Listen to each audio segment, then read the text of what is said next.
Bonjour, toi qui m'écoutes. Es-tu bien installé ? Nous allons vivre une nouvelle fois ensemble la magie des histoires.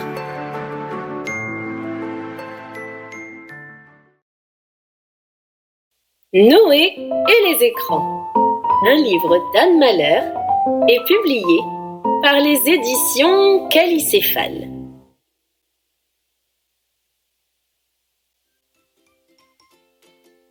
Chez la famille Roquette, la télévision est allumée toute la journée. Maman, papa et Noé adorent la regarder. Ça occupe, on ne s'ennuie jamais. Noé a même sa tablette. Dès le réveil, il joue à des jeux avant de s'habiller. Il faut dire qu'il ne dort pas beaucoup.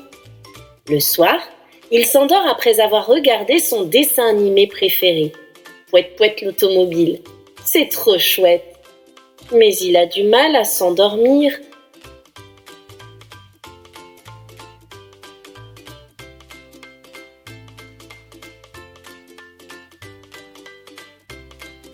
Il se tourne, se retourne dans son lit.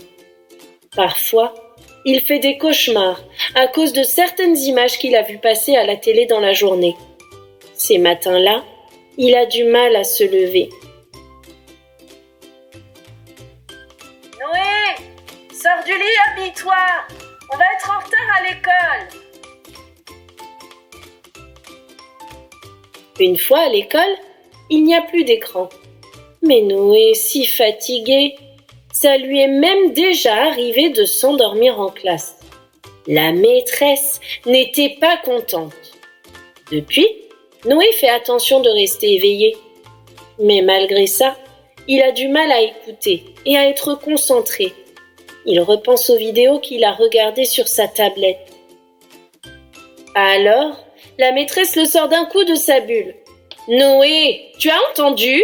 Réponds à ma question, s'il te plaît. » Panique à bord. Noé ne sait pas ce que lui a demandé la maîtresse. Et puis, à force d'être dans sa bulle, Noé n'a pas trop de copains. Il est souvent seul à la récré, toujours à imaginer la suite des jeux vidéo auxquels il a joué le matin. Ce soir, en rentrant de l'école, il ne se doute pas de ce qui l'attend. « Une panne d'électricité ! Aïe aïe aïe !» dit maman qui parcourt toute la maison en essayant d'allumer les lumières et les écrans. Noé ne s'inquiète pas. Il file dans sa chambre pour jouer à sa tablette. Il lui reste au moins ça. « Maman, ma tablette n'a plus de batterie !» Noé est totalement perdu.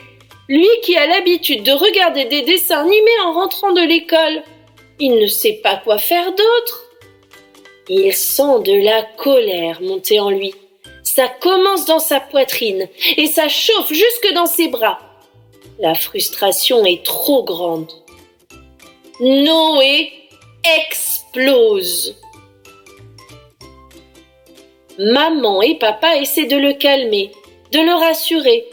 Mais ils ne savent pas eux-mêmes combien de temps va durer la panne.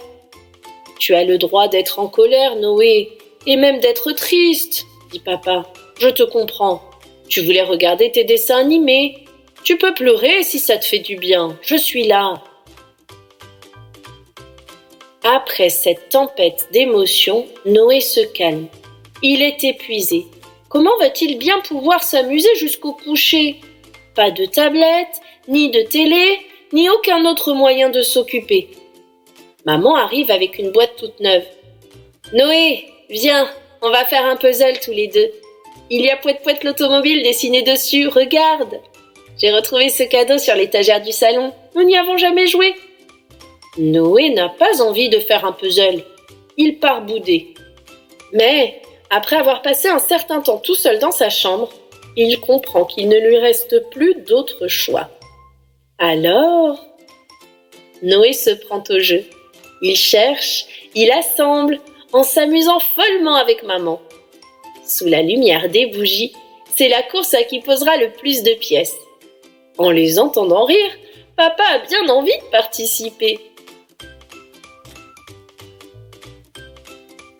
Tous les trois passent la soirée à jouer, à dessiner et à faire des cabanes. Au moment du coucher, l'électricité n'est toujours pas revenue. Papa voit bien que Noé s'inquiète de devoir affronter ce moment sans son écran. Alors, il propose de lui lire une histoire dans sa chambre. Pour la première fois depuis longtemps, Noé s'endort paisiblement avant même que papa ait quitté sa chambre. Chut, pas un bruit. Bonne nuit, Noé. Ce matin, à peine réveillé, Noé accourt dans le salon. Voyant que papa est en train de brancher la tablette, il s'écrie « Chouette, l'électricité est revenue !» Il est bien content de pouvoir retrouver son dessin animé. Mais finalement, il préfère prendre son petit déjeuner avec maman et papa. Il raconte à maman l'histoire que son papa lui a lue la veille et il lui en rejoue les scènes. « C'était trop génial, maman. À ton tour de m'en lire une ce soir. » À l'école, tout le monde ne parle que de cette panne d'électricité. Noé écoute la maîtresse expliquer qu'un immense sapin est tombé sur les câbles électriques et que cela a coupé l'électricité de tout le village. Il a fallu la nuit entière pour réparer les dégâts. Noé comprend mieux ce qui s'est passé. Ensuite, lui et ses copains se racontent leur soirée. « Moi, j'ai fait un coloriage géant avec ma maman. On va le terminer ce soir, » dit Ellie. « Moi, comme je n'avais plus de quoi m'occuper à la maison, je suis allée rejoindre mes voisins pour jouer au foot sur le terrain du quartier. C'était terrible, » dit Tao. « Je me suis même pas rendu compte qu'il y avait plus de courant. En ce moment, je passe mon temps à faire des cascades en trottinette. Je me suis entraînée toute la soirée, » dit Juliane. Noé sait maintenant qu'il existe plein d'activités à faire loin des écrans. Et toi, que ferais-tu pendant toute une journée sans électricité ?